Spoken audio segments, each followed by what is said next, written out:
Are you kidding me, Pat? Yeah. Throw me under the boat. I'm gonna be getting smashed all year if I don't play like Chris Judd.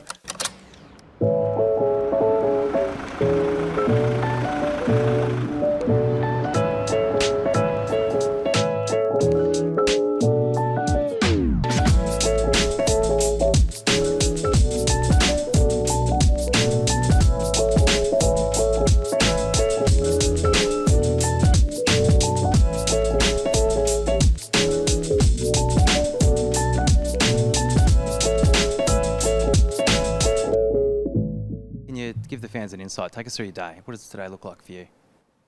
Today was a pretty big day, so we came in early morning and got stretching and a bit of prep for the day. I don't get strapped like a lot of boys, but a lot of boys will get strapped and whatnot. And then we were out Deakin Uni, which is nice. Big ground like the MCG, but it was very windy today, so it was a bit crazy. But we had a really good hit out, had 3/3 of match sim, and I think we went really well and smashed it down. Now we'll do a bit of gym later. Where do you see your role sort of evolving to this year and next?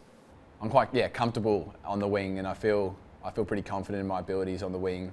At this stage, it's just really nailing down on that inside role and working on it every week, and hopefully at some stage I can start to become a staple in the midfield for the team. But because at this stage, we'll see what happens before the season.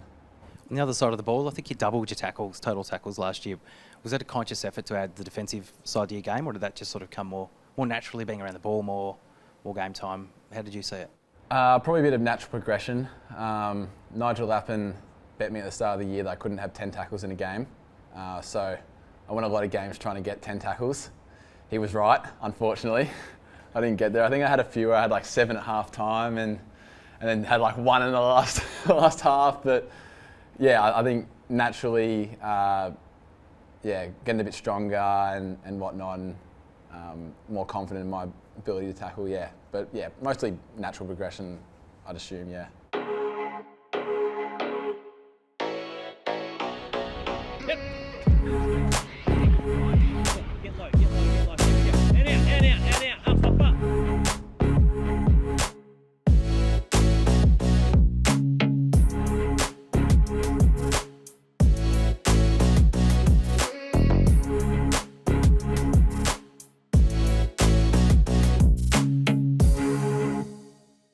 When I was researching for this interview, I come across your draft profile.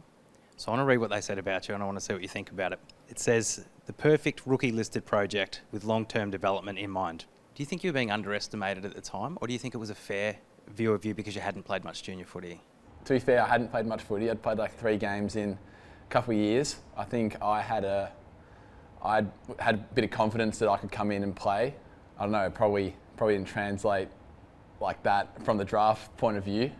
So I can understand that perspective, but I was just happy to come in and play like I did early and get some games under my belt, because I don't think I expected it either. I was more hoping just first year just go as well as I can, and then second year really crack into it. So I think it was probably a fair assumption at that stage. No one really heard of me, so I remember at the time a lot of people would say when you get drafted, like, oh, I almost hope you go to a team that's on the up and you can get a game and really come through the ranks. But I think being surrounded by all those quality players and quality people like Joel, Pat and Hawk, as you said, is really pivotal and really important to like growing as a player, I think. So they've set a really good culture through here, and I think it's now the stage where we've got to bring that culture up as well and keep adding to it and keep enhancing it as we go on. So those guys have been tremendous the last few years that I've been here, and I don't think it'd be the same without them.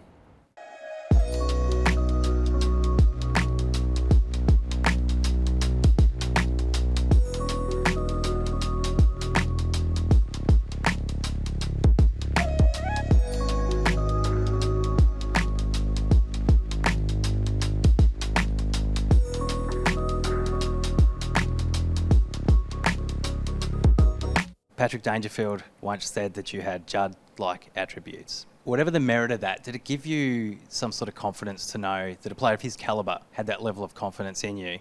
And secondly, what was your reaction? At the time, I had people sending me the link like, oh, wow, look at this. And I'm like, oh, are you kidding me, Pat? Yeah.